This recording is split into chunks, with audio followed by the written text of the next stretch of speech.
This is Your Heart Belongs to Me by Dean Koontz. Chapter 38. The poster in the bookstore window featured a photo of Samantha and the jacket of her novel. A headline announced that she would be signing copies from noon till 2 this date. Ryan had noticed the sign days ago. On seeing it, he thought he should not come here, but he knew he would. Now he carried with him the copy that he purchased on the day the novel first appeared on the store shelves. He wanted more than a signature. Since he'd been here the last time, a smaller poster had been added beside the first. New York Times bestseller. He had not known that the book was such a success. A sudden set of emotions swelled through him, not one after another, but every wave at once. He was proud of her, so proud he felt like buttonholing that he had not been with her when she heard the news, or when she got her first good review, and twisted by a guilt that he could not name. Yet he also caught a wave that seemed more like happiness than anything he had felt in a long time. Under the bestseller announcement, the smaller poster featured a reproduction of the most recent the New York Sunday Times book review hardcover bestseller list. Among 15 titles, the 9th had been circled in red. In Sam's debut appearance on the list, she cracked the top 10. "Son of a bitch," he said. "Way to go!" And he was grinning. "Way to go, you did it!" Excitement effervesced in Ryan, and he tried to think of the best way to memorialize this moment, this triumph. But then he realized that the bestseller list would not be news to Sam, as it was to him that she had already celebrated this success, and no doubt others. He had come 10 minutes before the scheduled conclusion of her signing. Through the store window, he saw a line of people waiting to get to the table at which Samantha sat, and he knew she would stay late until she signed all their copies.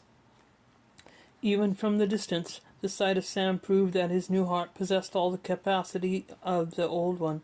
Suddenly concerned that she would glance up and see him with his face pressed to the window, that he would appear pathetic, he turned away from the bookstore. He considered retreating to his car in the mall parking lot and waiting half an hour before returning. He worried he would miss her. Here and there on the open-air promenade, benches provided weary shoppers with places to rest between bouts of spending. Enormous terracotta pots, overflowing with red ivy geraniums, flanked the bench on which Ryan sat. For a few minutes he tried to read Samantha's book, but with the prospect of meeting her, he grew too nervous to concentrate, and he had too much respect for her work, even on the third reading, especially because it deserved a third reading, to give it less than his full attention. Here in the middle of California's 4-month rainy season, with a new storm predicted to move in overnight, a temporary reprieve from miserable weather had been granted. A transparent sky, as bright and smooth as glass, cast reflections of silver sunshine on the southern coast. Ryan watched small birds policing a restaurant patio for crumbs, numerous breeds of dogs on leashes, and each one grinning with delight at every sight and scent. A tandem stroller with 2 pink babies in crocheted yellow tams, and yellow and blue suits, and yellow booties with blue pom-poms on the toes. Putting aside for the moment the troubles of the last 2 days, he was glad for life, and he tried not to worry about how much more, or little, of it might be coming to him. At 2:40, Samantha stepped out of the bookstore in the company of a cheerful-seeming woman in red shoes and a tartan plaid dress, with jubilant masses of bouncing chestnut brown curls, and a way with extravagant gestures that, from a distance, made her appear to be declaiming Shakespeare. Ryan's courage sank at the prospect of approaching Sam when she was in the company of a publicity agent or a publisher's rep.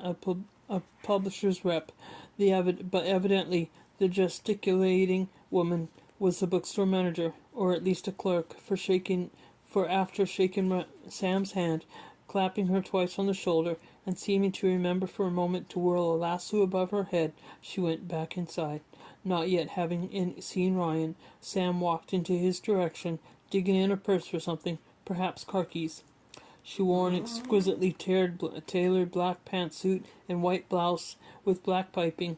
trim, lithe, fashionable. She moved with the brisk confidence that would have identified her if he had unexpectedly seen her at a distance in the street. Approaching her, he forgot every opening line he had practiced and could only say, "Sam." And she looked up as her right hand came out of the purse with a bristling bunch of keys. They had not seen each other in more than 10 months, and had not spoken in 7. He did not know what her reaction would be, and he was prepared for a strained smile or a pained grimace, a few impatient words and brisk dismissal. Instead, he saw something in her eyes that hurt him more deeply than would have anger or loathing, although it might not quite be pity with which she regarded him. It was close. He was grateful for her smile. As loving as it was, however, it was an unmistakable melancholy aspect. "Ryan." "Hello, Sam." "Look at you. How are you doing?" "I'm all right. I feel good," she said. "Yo, you look like always." "Not if you could see the humongous scar," he assured her, tapping his chest. He realized at once that he had said the wrong thing, so he quickly added, "Congratulations on the book." She ducked her head almost shyly. "All I've proved so far is I'm not at least one-hit wonder." "Not you."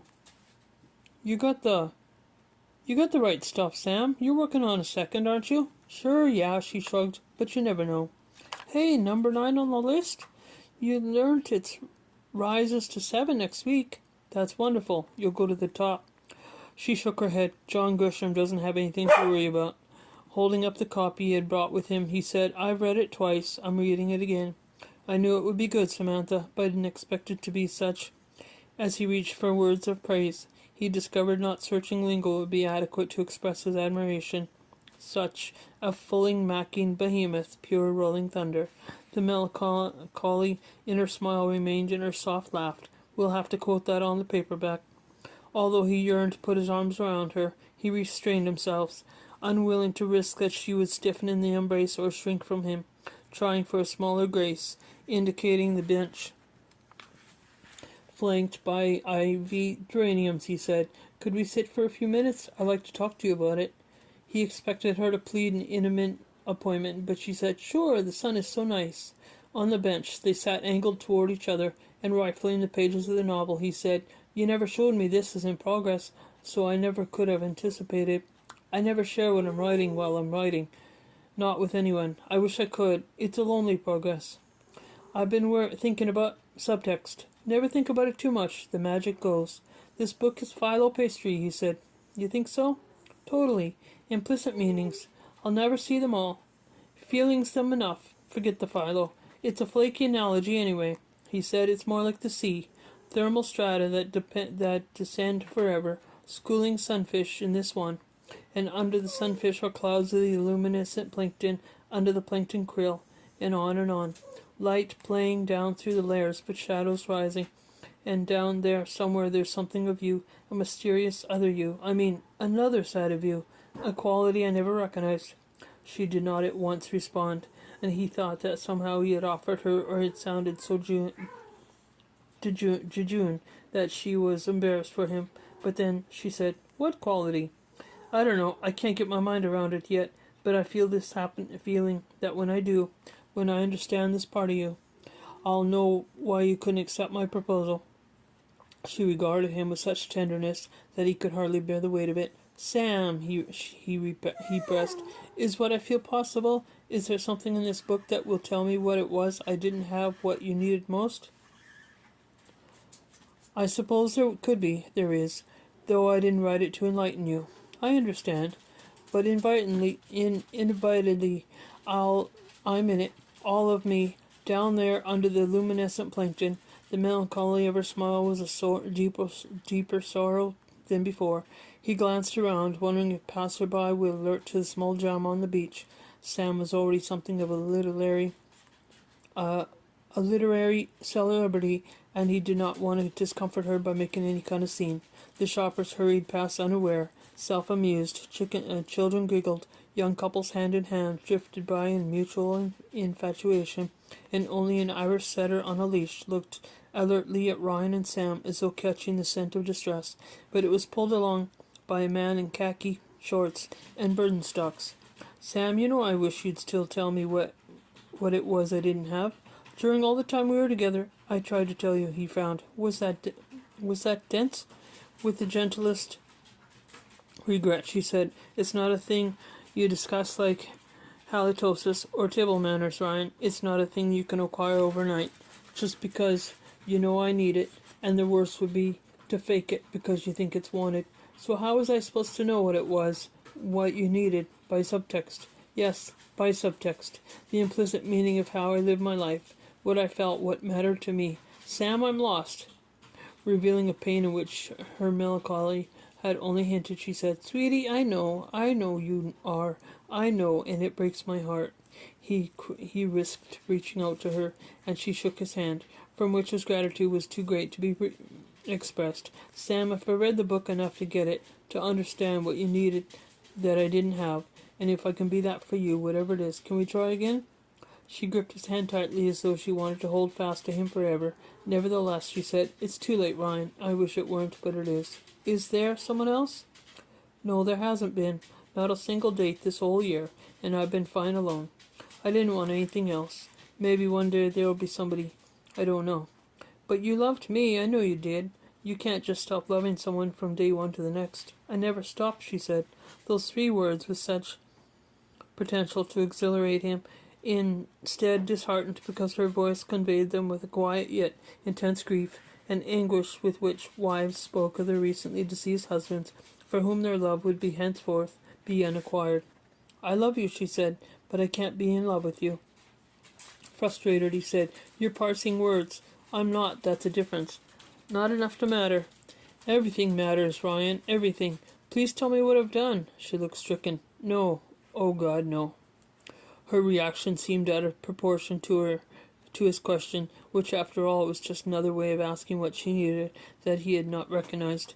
The sharp emotion of her response implied that they were at the hard point on which the lever of the relationship was balanced, the point on which it had turned from light to dark, from hope to hopelessness.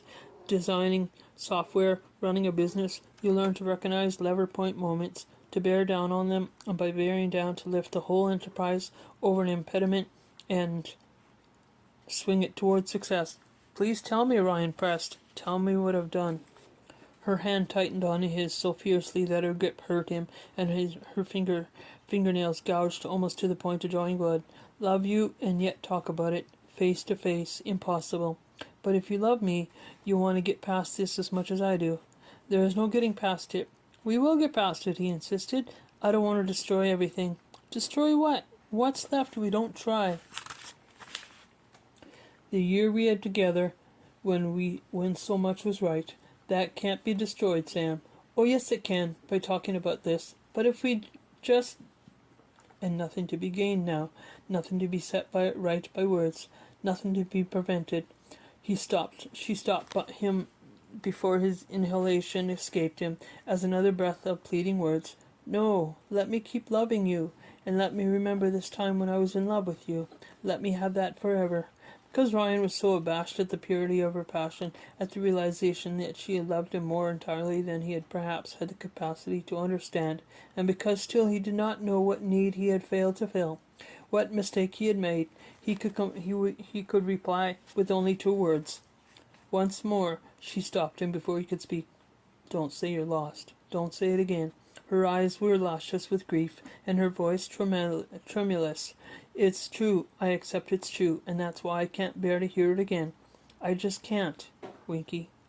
She pulled her hand from his, not angrily, but with a quiet desperation, got to her feet, hesitated if she might change her mind, sit again, but then turned and walked away. For fear of chasing after her, Ryan remained on the bench in the glassy sunshine, the red ivy geraniums as colorful as Tiffany lampshade, the shop windows at a blur of glare, the arcs of water in a fountain shimmering like stube and splashing into the receiving pool with a bright and brittle and shattering sound. Eventually he noticed the young Asian woman standing 20 feet away in front of the bookstore. He appeared to be watching him, and she appeared to be watching him, and must have seen him with Samantha. She held in both hands perhaps half a dozen stems of pale pink lilacs, rising from a cone of florist's shop cellophane, tied with blue ribbon. Concerned that she might be an admirer of Samantha's book, and intrigued by this tete-a-tete with the author, might approach him to discuss the novel, Ryan rose from the bench. He could only tell this woman that he was lost, and she too would be unable to help him.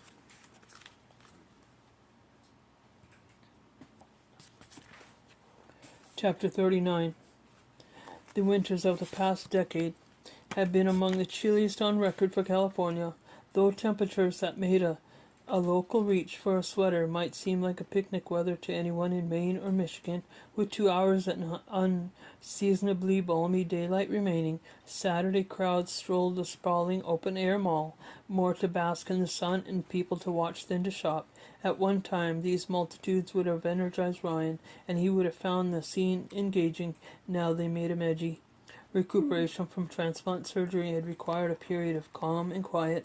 Therefore, he avoided crowds. Out of concern, his immunosuppressant drugs would make him vulnerable to colds and flu that might be hard to shake. Eventually, he spent more time at home, not because of medical necessity, but because he had come for the time being to prefer solitary pursuits. This throng did not push or jostle, but wandered the mall maze at a relaxed pace. Yet these people seemed like crushing legions, a buzzing swarm, an alien species that would sweep him along to some inescapable hive. As he made his way toward the parking lot, he resisted a plain air claustrophobia that, had he surrendered to, would have sent him running pell-mell for open space.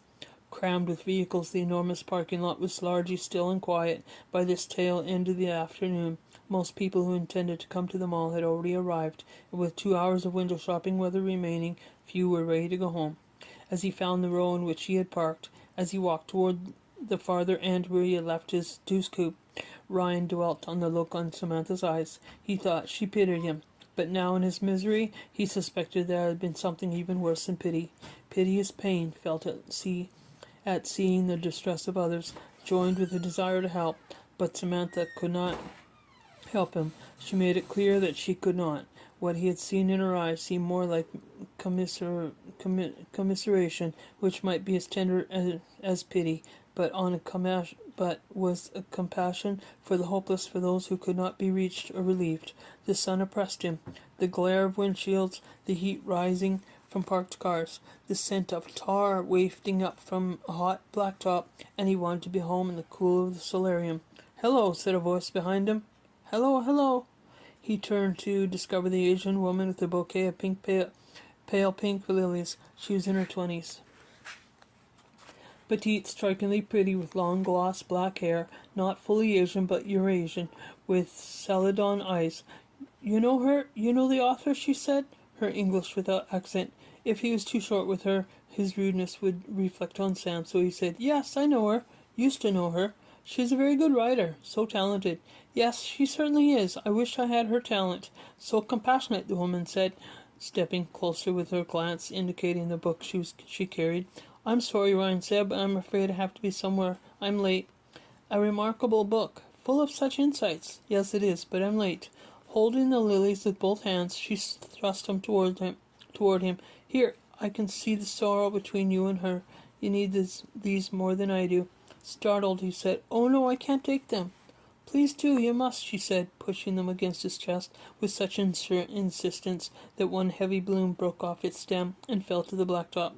With pungent pollen from the stamens abrasive in his nostrils, nonplussed, Ryan said, "No, see, I'm not going anywhere that I'll be able to put them in water." "Here, here, you must," she said, and if he had not taken the crackling cellophane cone in his free hand, she would have left the flowers fall to the ground. Although he had accepted the lilies, he tried to pass them back to her. He felt suddenly that he had been scorched, a line of fire searing along his left hand. An instant later, a sharper pain followed the hot streak of laceration, and only then he saw the switchblade knife. As the lilies and the book dropped from Ryan's hands, the woman said, "I can kill you any time I want." Stunned, clutching at his wound, Ryan collapsed back against a Ford Explorer. She turned and walked away at a brisk pace toward the parallel row of cars, but she did not run. The blade had been so sharp it slit his shirt without pulling the threads, as cleanly as a straight razor slashing through one sheet of newspaper. Reaching cross-body, right hand slick with blood, he frantically traced the wound. It was not jagged enough to be laceration, more like an incision, but 4 inches long, too shallow to require stitches, not mortal, just a warning cut, but deep enough to have discernible lips. He looked up and saw that, as petite as she would swiftly disappear through the crowded rows of cars, perhaps from one of which she would escape. Shock had silenced him. Now that he had thought to shout for help, he would summon only a wheeze. Looking for someone to call to his aid, Ryan surveyed the surrounding lot. In the distance, 2 cars moved away along the trunk road from which the rows of parked cars branched. He saw 3 people on foot, but none nearby. The woman with the knife vanished among the vehicles as if she liquefied in the glass glare into heat rising off blacktop. Ryan possessed his full voice now, but only cursed. Quietly, having had time for second thoughts about making a public spectacle of himself anyway, she was gone, beyond finding. He crushed a few lilies underfoot without intention as he made his way to the dropped book, which he plucked off the pavement with his clean hand. At his 32 deuce Ford coupe, perspiration dripped off his brow, onto the trunk lid as he fumbled into the pants pockets for his keys. He had broken out in sweat that had nothing to do with the warm day. In the trunk he kept a tool kit for road repairs. With it was a moving blanket, a few clean chamois cloths,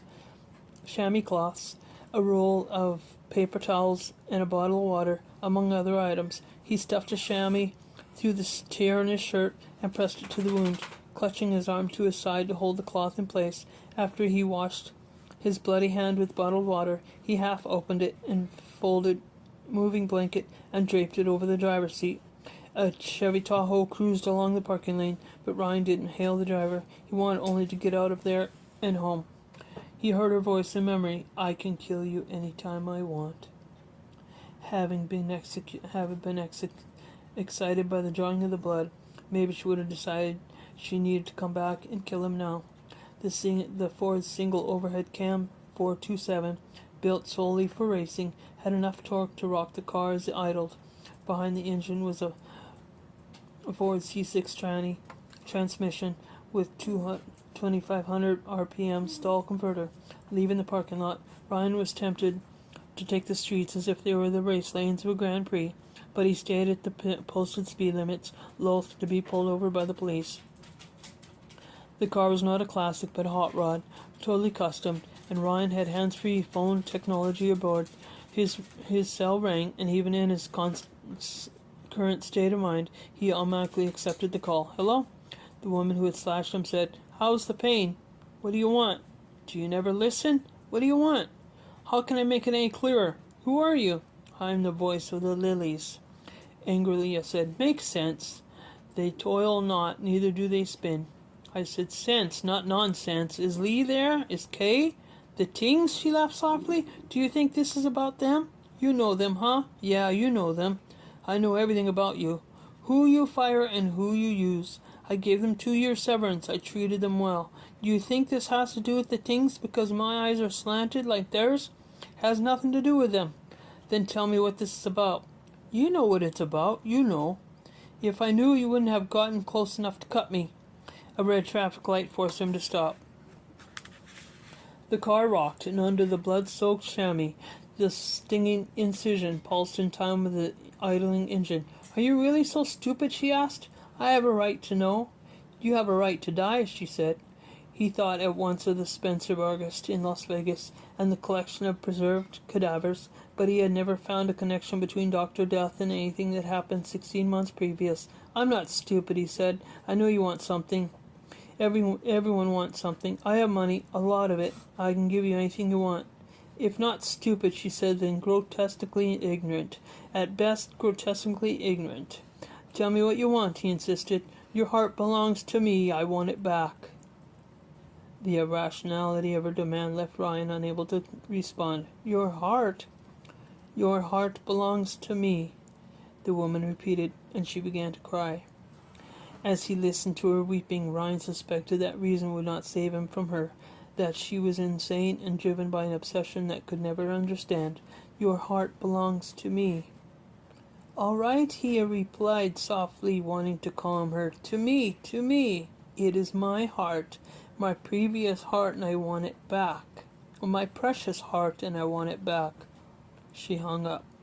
A horn sounded behind him. The traffic light had changed from red to green.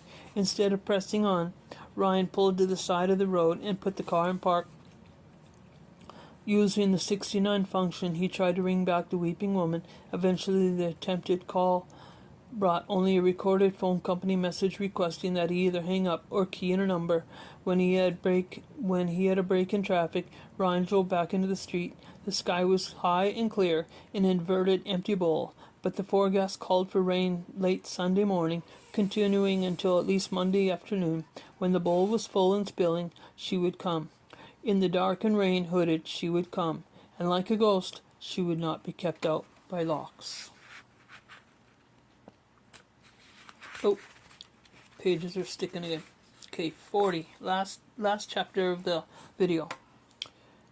Ryan parked the Deuce Coupe and got out, relieved to find the garage deserted. Standing at the open car door, he withdrew the blood-soaked chamois from inside his shirt, dropped it on the quilted blanket that protected the driver's seat, and pressed a clean cloth over the wound.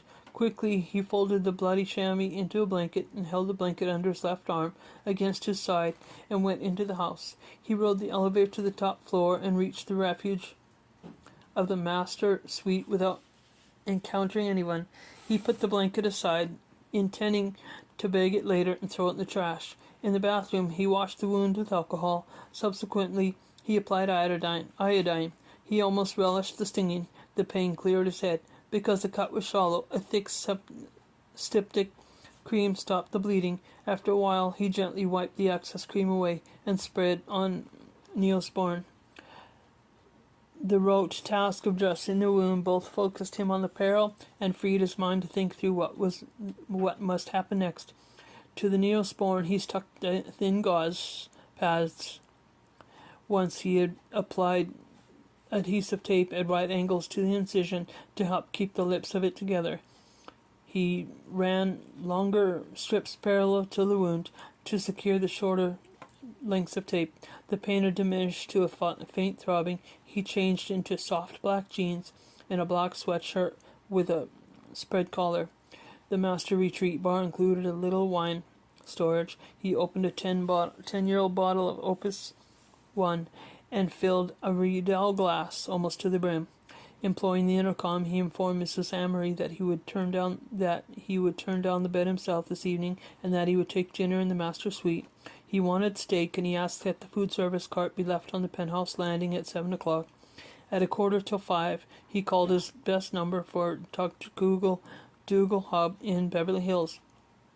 On a weekend, he expected to get a physician service, which he did. He left his name and number and stressed that he was a transplant patient with an emergency situation. Sitting at the Boina wood desk, he switched on the plasma TV in the entertainment center and muted the sound. Staring at 1930s gangsters firing noiseless machine guns from the silent black cars that glided around sharp corners without the bark of brakes or rubber, having drunk a third of wine in the glass, he held his right hand in front of his face. It hardly trembled anymore. He changed channels and watched an uncharacteristically taciturn Russell Crowe captain a soundless sailing ship through a furious but silent storm.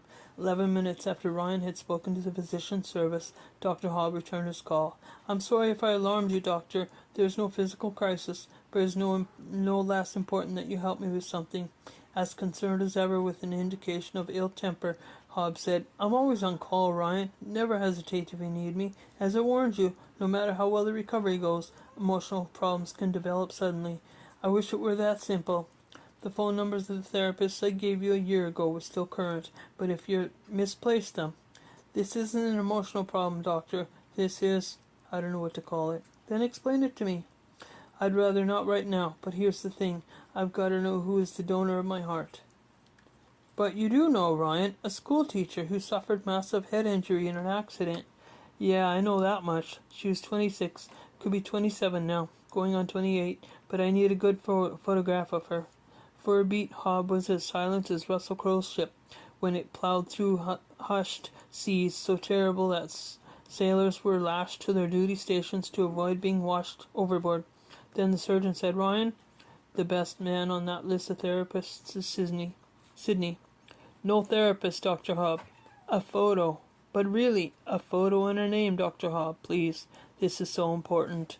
Ryan, some families prefer the recipients of a loved one's organs to know who gave them the gift of life. That's all I want. But many other families prefer that they and the donor remain anonymous. They want no thanks, and their grief is private. I understand, Doctor, and in most cases I would respect that position, but this is an extraordinary situation. With all due respect, it's unreasonable to... I'm in a position where I can't take no for an answer. I really can't. I just can't. Ryan, I'm the surgeon who removed her heart and transplanted it into you, and even I'm not privy to her name. The family wants its privacy. Someone in the medical system knows her name and can find her next of kin. I just want a chance to ask the family to change their minds. Perhaps it was the donor's explicit condition that her name was not be revealed. The family may feel morally powerless to override the wishes of the deceased. Ryan took a deep breath. Not to be indelicate, Doctor, but with the jet fees and medical expenses, I've spent $1,600,000, and I'll need expensive follow-up care all my life. Ryan, this is awkward, not like you. No, wait. Please understand, every penny this cost me was well spent. No charge was excessive. I'm alive after all. I'm just trying to put this in perspective. With all the costs, no insurance, I'd still like to offer $500,000 to the family if they'll provide her photo and her name. My God, Hob said. They may be offended, Ryan said. I think you are. They may tell me to go to hell, or you will. But it's not that I think I can buy anything I want. It's just, I'm in a corner. I'll be grateful to anyone who can help me. Who has the decency and mercy to help me? Dougal Hob, the storm-tossed sailing ship, and Ryan shared a long silence, as if the surgeon were mentally cutting open the situation to explore it further. Then Hob said, I can try to help you, Ryan, but it can't fly blind. If I knew at least something about your problem. Ryan reached for an explanation with which physician might not be able to sympathize, but to which he might accord a higher value than the absolute privacy of the donor's family. Call it a spiritual crisis, Doctor. Then she died, and I lived, though she was certainly a better person than I am. I know myself well enough to be sure of that, and so it haunts me. I'm not able to sleep. I'm exhausted. I need to, and to be able to properly honor her. After another incisive silence, the surgeon said, You don't mean to honor her in a public way? No, sir, I don't. The media never got wind of my illness, the transplant. I don't want my health problems being public knowledge. You mean honor her, say as Catholic might honor someone by having a mass said for her? Yes, that's what I mean. Are you a Catholic, Ryan? No, Doctor, but that's the kind of thing I mean. There's someone I can talk to. Hob acknowledged. He has the full file on the donor. He could put the question before the family. I would be grateful. You can't know how grateful. They might be willing to provide a photograph, even a first name. But even if the family doesn't want you to have the last name or contact information for them, would you be satisfied? The photo would be enormously comforting.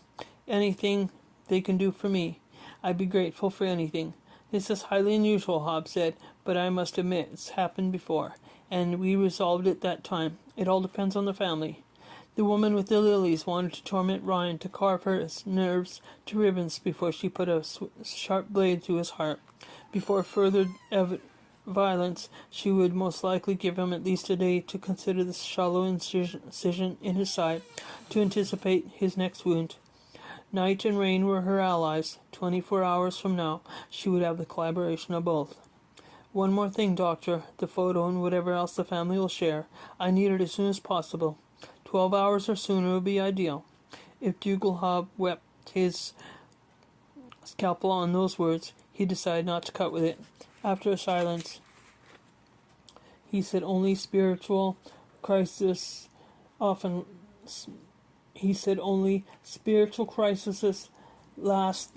often last years, even a lifetime. There's usually not an urgency about them. This one is different, Ryan said. Thank you for your help and your thoughtfulness, Doctor. End of 40.